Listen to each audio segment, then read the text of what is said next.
And all of this is, very simple. Once you realize that the margin is not a weakness, it is a launch pad.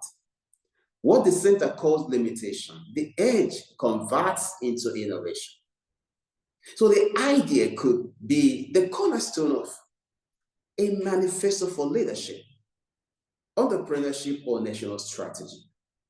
The fact that you can innovate from the edges, that's something very, very important. And I will hope that this is something you can take away from this session today. See, and by the way, if you don't already have this case, Taiwan and the shadow of uncertainty, you should immediately, or perhaps right after this briefing, get to the Brian Rain digital vault and make sure you download your own case today. That is very, very important because you'll be missing a lot if you don't have the story, especially this Taiwan story and several other amazing stories that you'll find on the digital hub. These are very curated, handpicked, selected just for you, because you see, your success is important to me. So we're looking at the strategic lessons from Taiwan, and so far we've covered how you have got to build identity through action, not assertion. And we've just talked about innovating from the edges. Now let's talk about the next one there. Strategic clarity outweighs size. Taiwan is a small nation, very small when you compare them to China and the threats they face, all right? But here's what Chinese have found out. Coherence beats scale. They are coherent. Think about it this way. In terms of armies, what can you think about? See, you can match Chinese in terms of armies. History is littered with giant militaries beaten by smaller forces that had absolute clarity of purpose and cohesion of action.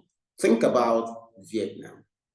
Think about insurgencies worldwide, where militant groups are defeating national armies that are even sometimes better equipped. See, in fact, think about David and Goliath, how a stone brought down a giant who's been a man of war. So what does that mean? Well, it means that coherence will always beat scale. That's what it means. Now, think about organization. Big corporations often collapse under their own weight because departments pull in different directions. Then a smaller startup with lesser focus can outmaneuver them by simply being coherent in mission and execution. So that you are small, you have a small organization, doesn't mean anything. If you have clarity, if you have coherence, you can easily beat any organization anywhere in the world. And you might be a small nation. And this particularly goes not just to it's not just about Taiwan. See, I hope also that my friends from the Caribbean nations will give attention to what I'm saying. Quite recently, I did a book on how the Caribbean nations can assert themselves in global leadership. How small states can make an amazing impact. There's a lot to learn from Taiwan. Large nations with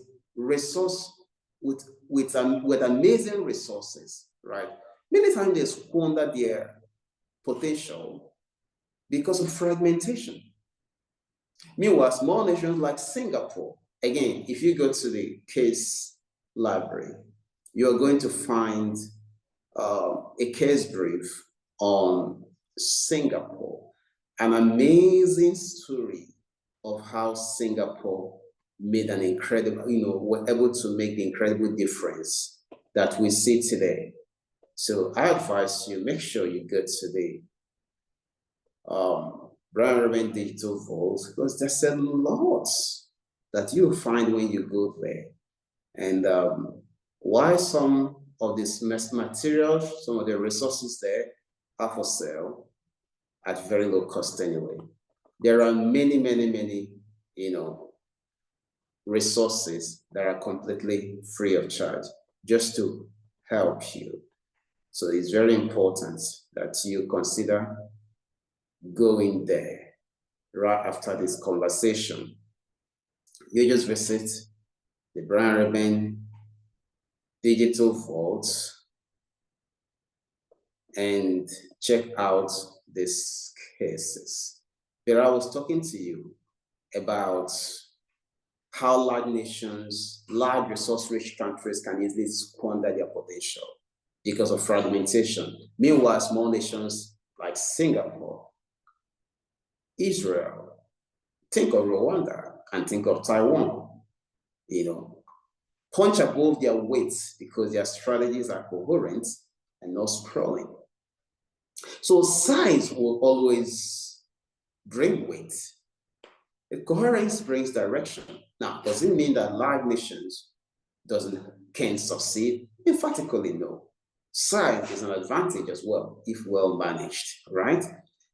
But it brings weight. Coherence brings direction. A massive ship without a rudder drifts. Whereas small speedboats with a clear course can cut through the waves and reach the shore first. So what's the principle here? When clarity and coherence exist, even modest resources can achieve outsized impact. And when they don't, scale becomes an expensive illusion. Now let's talk about the next thing, making up values operational. Oh, you see, Taiwan made value operational. You see, democracy is practiced daily, and you find that in the case. The values are not just words on a wall or in annual reports. They have to be translated into choices, into systems, and into behaviors. A company that claims integrity should embed transparency in procurement, not just mention it in the training slides. A government that says inclusion, that talks about inclusion, should build that into budget allocation formulas, not just speeches. A leader that values learning should set time aside and resources aside for reflection and adaptation.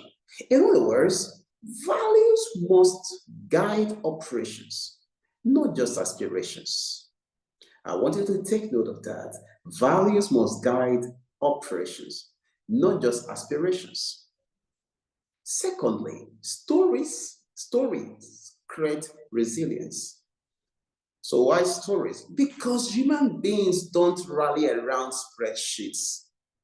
They rally around narratives that give meaning to sacrifice. Oh, that's quite interesting.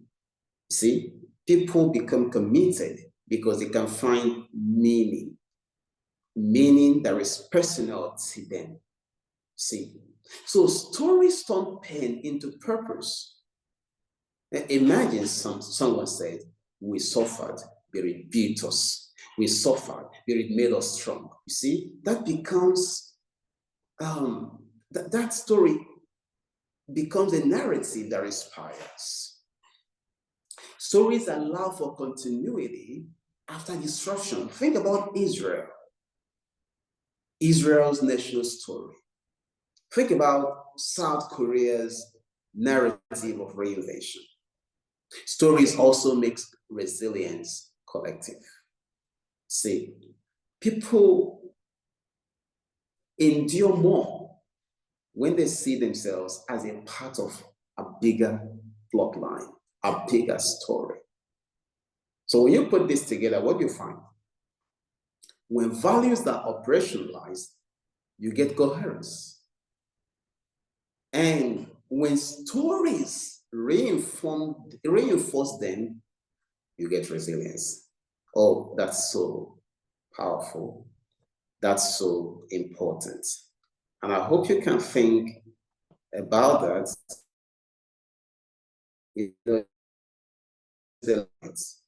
when values arise, I say to you, you get coherence. All right? When values are operationalized, you get coherence. When stories reinforce them, you get resilience. Let me say that for one last time, and I hope that you can get that. When values are operationalized, you get coherence. When stories reinforce them, you get resilience. This is quite interesting. I hope that you are, learning something that can help you as a government minister, as a CEO of a company, or whoever you might be. Let's look at the next thing while we start rounding up now. The next thing is that I mentioned to you that for Taiwan, narrative is national security. How do you use narrative yourself? Stories create resilience. And now, here's how it works. Fans, jets, soldiers defend borders, but narratives defend meaning. They shape why people fight. You see, narratives inspire people to fight. They find a reason for their fighting, whether they are fighting with guns or fighting with pens on behalf of the government, or fighting in tech labs to create something amazing, or fighting in sports with their boots to score the goals for the country, or whether they are fighting in the marketplace to get products out to people, to get services out to people. Narratives defend meaning. They shape why people fight, why they endure, and why they rebuild. You see, what your citizens think about your country will determine what they commit, whether they commit to tearing it down or they commit to building it. So instead of trying to force people to change what they say about your country, create a new narrative, turn values, operationalize values. When you do that, people will find meaning in being a part of the country, in being a part of the organization. And irrespective of how difficult things might be, people will stand and fight for that country, for that company. So a nation that loses its story becomes vulnerable. And there are many, many, many countries today that are vulnerable because they don't have a story. There is nothing inspiring about their being called a country, and how sad that could be. But the truth is that change is possible. And we've seen this change take place just by little adjustments here and there.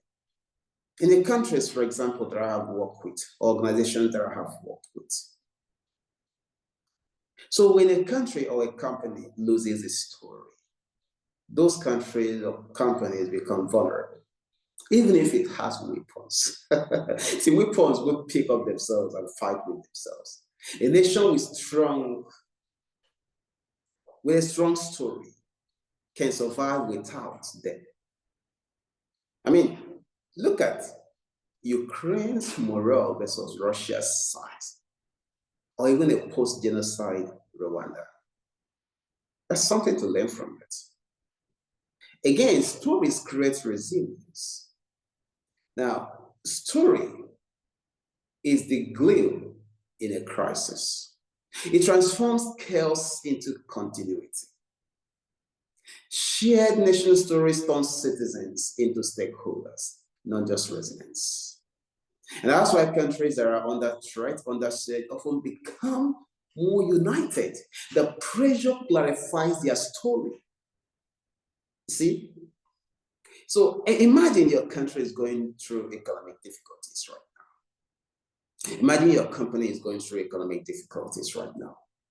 What you do with those difficulties could be the launching pad for your country, or it could also be, it could destroy whatever is left of the country already. But history has shown us, and Taiwan has demonstrated for us, that pressure can help clarify a story. And then, what's the strategic payoff here? Now, for policymakers, you want to invest in the narrative like you invest in defense. I can't say that enough. So I'm going to say it again. You've got to invest in narrative as much as you invest in defense.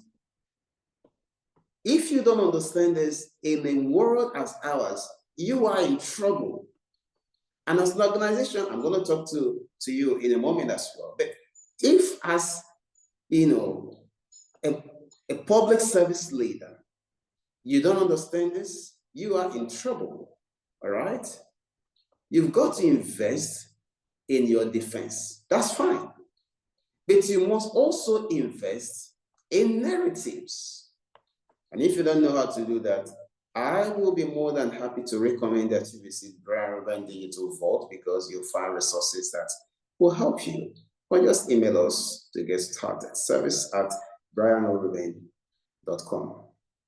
Now, for leaders, you want to anchor reforms in stories, not just policy papers. And for you as a citizen, owning the story is owning the future. It's a weapons can deter. Did you hear me? I said owning the story is owning the future. Now, how you own the story is a completely different conversation that I would like to have with you sometime. You want to write that somewhere. Now, owning the story is owning the future. Oh, this is beautiful. This is beautiful. Weapons can deter invasions, but only narratives prevent a surrender. That's why Ukraine is still fighting. That's why Taiwan is still standing. Okay, let's talk about something else that has helped Taiwan. Invest in talent and autonomy. Oh, I don't know what your national budget for education looks like if you're a country that is serious about development. I mean, we can just measure that by looking at the size of your budget. And we want to look at that by, you can just look at your curriculum, what it looks like. How many years behind are you when compared with Taiwan? I mean, your education, your curriculum. What are your students in senior high school doing right now? What are they learning about physics and chemistry? Are they still learning the basics, or they are already understanding how to use it to solve problems? Big issue, big issue. That's why, in several countries, some African countries as well, it is embarrassing that leaders talk about building roads all the time, and it's considered a mark of achievement. Those are things that should have been sorted a long time. Those are not things to be celebrated at all. We have schools that are preparing children for an era that is gone. So by the time they come out of school, they found out the world they were prepared to live in, to work in, is gone. It doesn't exist. So they start relying on maybe talents, like they have ability to sing, or they can play football, or they can dance to survive. Meanwhile, they went to school. And all they learned for several years, parents paid a lot of money, and they came out. That world they were trained to live and work in doesn't exist. Horrible. Horrible.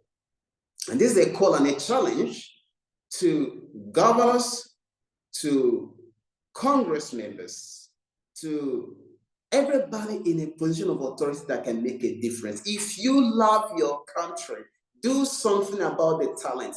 African nations usually brag about controlling the world's youngest, the world's youngest people, right? Majority of the population of the country is majorly dominated by young people. Interesting. I just hope you realize, African leaders, that can be a tool for destruction or a tool for progress. If you don't train them now, if you don't set up systems to empower them to be what they can be, they will break your country. Crime will increase, poverty will increase and multiply. And you realize that size may not necessarily be an advantage. It's about what you do with it. And I hope that heads of states in Africa who are eventually going to watch this recording, if they are not participating right now, and ministers can take notes. Because this is what we've been saying through the years, that you are sitting on a keg of gunpowder, except the reforms and policies are in place to convert and transform this to become an advantage. You need policies in place to make young people feel that they belong. Young people shining should not be exceptions. It should be expectations. You don't just create opportunities to hear them at town meetings where you want to win votes as election. No, create halls where they can air their views. Let their voice matter in policy making. If all the tool they have is riots and demonstration, your government has failed, and you should know it today. So what are we saying? I said, invest in talent and autonomy. What does that mean? You see, when you invest in talent and autonomy, it means, first of all, let's unpack it. Talent is a strategic capital. Natural resources can be stolen. Infrastructure can be destroyed. But talent is portable, is regenerative, and is compounding, especially when you invest in that talent and you can retain those talents. See? Now, nations that prioritize education, skills, and innovation build shields more durable than the walls or weapons. Secondly, autonomy is an empowerment. Talent without autonomy becomes frustrated, wasted, and or exploited. And that's what you find in many African countries. You see, when I hear about the immigration policies of President Donald Trump, I'm not as worried as many people are about that. I just feel, just what if South Africa is doing so well that South Africans don't have to leave? Just what if Nigeria is doing so well that Nigerian youth wouldn't find, taking some kind of stupid jobs in Europe and America attractive? Is it? What if Ghana is doing so well that Ghanaians will not have to travel through Sahara Desert to try to find themselves in Europe? So we are looking at the wrong thing. We want Donald Trump to be a nice man that opens American borders for everybody to flock in. And how does that help your country? How does that make a difference? I just hope that can wake countries around the world up to build their own nations. Nations can be built. America was built by the blood of patriots. See, so Ghana can be built. Singapore was built. See, nations are built. Israel was built. They just started in 1948. Look what Israel looks like today. Any other country can do that if you decide to invest in yourself. All right? Autonomy, trusting people with decision making, freedom to experiment, and the space to fail. Interesting. Turns talent into active defense and creative force. See? So this is the kind of thing you've got to create. Create a system that gives people a chance to fail and start again and succeed. Put policies and reforms, rebuild the system for the world as it is. And your citizens, if you train them, they will stay. When they find opportunities, all they are looking for outside your borders is opportunities. If you create the opportunities, if you create a country that is fair, that can work for everybody. And that is possible. They will stay. They will take pride in your national passports. You see? Now, centralized control, while could produce order, it's when the autonomy is decentralized, it produces resilience. Now, let's talk about how people shield you. See, in war, in business, in governance, institutions don't hold the line. People do. You say, I thought the problem has always been institutions and systems. Not true. The real shield isn't still a slogan. It's citizens with the capacity and confidence to adapt, to protect, and to rebuild. And that's why societies that invest in people can withstand shocks. That's why those that neglect people collapse at the first strike. See, when you invest in your people, you don't just protect the present, you ensure the future. Now, I'm not sure I need to say any more on this, why it's important to, make sure that people receive the right education that they need in your country. And make sure also that you give them the space to do something with what they have learned. You see, several countries, including many countries in Africa, should act like people under a bowling platform. The governors and the presidents and all of them should realize that they don't have a lot of time to build something. You may not have the chance to be a governor or a president for more than a certain number of years, depending on the country. But you you can use that as an opportunity to make a difference that the world will never forget. Don't waste it. Don't waste it. Let your presence matter in your world. Do something with the ability and the opportunity that you've got. Do something with it. Now let's talk about something else, another strategic lesson from Taiwan. Never waste a crisis. Oh, that's interesting. Or it was Miss Rothschild that said the greatest opportunities. He said the greatest opportunities are found in times of crisis, when the cannonballs fall at the harbor, not when the violins play in the ballroom. When things are tough, that's when you find the greatest opportunities. So Taiwan has never allowed itself to waste crisis. Every threat is a chance to grow. All right? Think about it this way. Every threat is a chance to grow. Crisis should be a catalyst. A crisis is raw energy. It destabilizes systems, breaks routines, and exposes weaknesses. That volatility is dangerous, but it's also a fertile ground for transformation. So it depends on how you look at it. So what can't be changed in calm must be changed in chaos. There are things that can only be changed when there is chaos. Secondly, threats can be a teacher. Every threat carries a lesson. Where you are vulnerable, where you are blind, and where you are rigid. So seeing correctly, a threat isn't just danger, it's a mirror. It reflects what must evolve. And thirdly, threat gives you a chance to grow through adversity.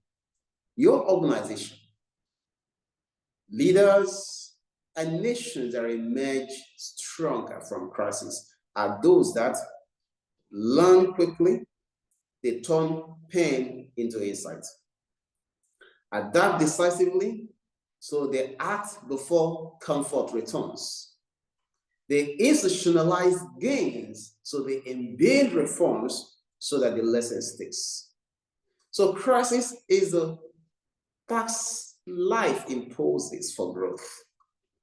Pay it wisely, and you gain resilience. Waste it, and you remain fragile. I'm going to say that again. Crisis is a task that life imposes for your growth. You've got to pay that tax. You pay it wisely, and you gain resilience. Waste it, and you remain fragile. You choose what you rather want to see. Now, I'd like you to pause and imagine which of these lessons, if applied tomorrow, will transform your organization. This is your chance to jot down one lesson or another that can help you move forward and make a difference. Now, as we're about to round off, here is a Taiwan proposition. I'd like you to take note of it. First of all, you don't need formal power to be indispensable. Secondly, you don't need recognition to be respected. And thirdly, you don't need control to be consequential. You need clarity, coherence, and the will to execute. Taiwan thrives in uncertainty, not because of size or privilege, but because of strategy and resilience. And that's a challenge for you. In your uncertainty, will you drift or will you define? Will you merely react, or like Taiwan, will you actively shape your future? We have been discussing today the brief on Taiwan and how Taiwan has been able to make a difference. Question is, what are you going to do next? What are you going to do? How are you going to take advantage of this to move your organization, to move your country to the next level? My name is Dr. Brian O. Ruben, and it's been a pleasure sharing this brief with you today. As you know, this brief is available on the Brian Ruben Digital Vault. I invite you to go to the Brian Ruben Digital Vault, which is brianorubin.com/BDRV, to download the case if you don't already have it and read it again and again. Secondly, our conversation today has been recorded, and we're going to make that available to you if you will send us a donation of at least £10. It's not difficult to do. All you need to is to email us in admin@brianorubin.com. Let us know you are interested in getting this recording, plus the slides that I've used to talk to you, for a donation of only £10. And if you do that as well, we're very happy to share with you one additional case, an incredible case brief that we just did. That's a surprise. We'll let you know what that case is once we hear from you. From me and the rest of the team that has helped me produce this today, it is thank you. And let's see what you can do with this lesson. I'm looking forward to seeing you grow, seeing you expand, seeing you do much better. Thank you from all of us at the Brian Ruben Organization.